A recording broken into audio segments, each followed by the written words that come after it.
All right, welcome back to the show. I've got Lance from Betteridge Jewelers here right now. Last week we talked about Panerai watches. We did. But this is exciting because you were talking off camera, the big show of sorts, talking about showcasing all of next year's product just happened in Switzerland. Yes. And you got some fresh new Cartier watches.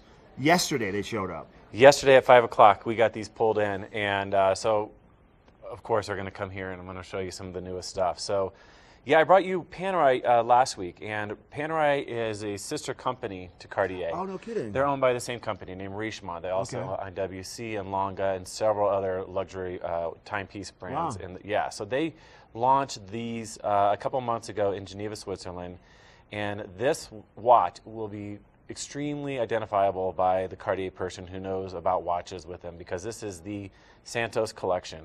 And the reason it is the Santos collection, real fast on the story, Alberto Santos Dumont was a Brazilian inventor, aviator back in the early 1900s. He wanted to put a timepiece on his wrist as opposed to a pocket. So Cartier partnered with him. Louis Cartier did. This is in 1904. He had his maiden flight in Paris, and they put a watch on his wrist, named this piece after him. Here we are over 100 years later, still talking about him. So what is it? I mean, Cartier is synonymous with what? Is with jewelry.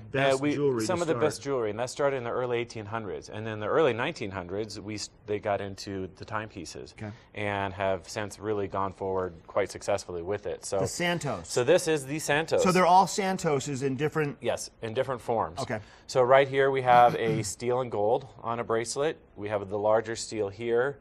And this one here is done in rose gold, which is probably the hottest color of gold that we have happening right now. Really? Yeah, rose gold for is guys and for girls. For guys, for girls, it's just across the board selling extremely well.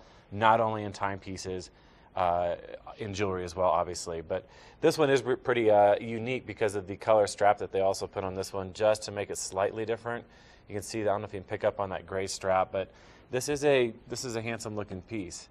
Now, all of these here also are automatic movements. So these timepieces will wind with just the movement throughout the day of your arm. Just moving around. Yep, that is exactly what this is. And they're so new, I'm not even sure if, I think one of them has a date. This one here has a date. No, but that's all right. I mean, I'm learning as we go. But it's legit because they just showed up. It's not like they've been here for 2 months. They came out of the box and I grabbed them. Here they are. Right? So, yep. And you were talking about this particular Santos model. Women will buy this one also because of that size. It's kind of that in-between. Smaller for a guy, a little bit bigger for the ladies, but still. This will definitely be more for both. Now, I will even say a lot of our customers know that even at one point there was a Santos 100 which looked similar to this that was roughly 10, 12 years ago, and it was a larger piece. And at that point, the timepieces were just really, really big, and women were wearing those as well as fashion pieces. So it's definitely kind of coming back. We're not doing as big as pieces as we did at one point. They used to be up to 46 millimeters. Okay. We're probably talking 38 to 40 here. And that's going to be from furthest that's point your case, out to the. Yep, that's your case width. Okay. So that really has kind of come down into almost a more manageable timepiece. Cartier is still making jewelry too? Still lots of jewelry. And you carry jewelry there? We do not. Okay, just watches. We do not carry jewelry. We're just strictly watches. Jewelry is just restricted to their boutiques, but we have plenty of watches to come look at. All right. There's more that I haven't unboxed yet. You just drove in from Vail, right? Drove in from Vail. Lots of moisture out there. Yeah, a lot of moisture. Yep. We're going to give you a look at that weather forecast next. Lance saw the snow coming down from the Vail Mountain area. Rain out there at the lower elevations. We have a look at this big storm coming your way.